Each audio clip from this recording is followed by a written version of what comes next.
অসুস্থ হলে মানুষের চেহারা ফ্যাকাশে হয়ে যায়, আইসিইউতে যে আল্লাহ আমারে বাঁচাও, এতদিন কইতে আমি ক্ষমতার মালিক, এতদিন কি কইছে আমি ক্ষমতার মালিক, আইসিইউর বেডে কি বলে আল্লাহ আমারে বাঁচাও। দেখছেন ক্ষমতা, এই তো মানুষের ক্ষমতা, এই তো ক্ষমতা।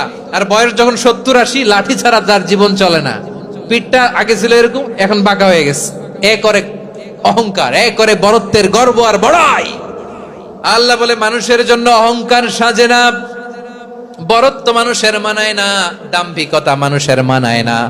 অহংকার, গর্ব, বড়ত্ব এগুলো একজনের জন্য। আওয়াজ করে বলেন তিনি কে? আল মুতাকাব্বির, দ্য সুপিরিয়র, সবচেয়ে বড়, বড়ত্ব এবং গর্বের অধিকারী। এরপর আল্লাহ বললেন সুবহানাল্লাহি আম্মা ইউশরিকুন, তোমরা আল্লাহর সাথে যে সমস্ত জিনিসের শরীক করো, আল্লাহ তাআলা এগুলো থেকে অনেক পবিত্র।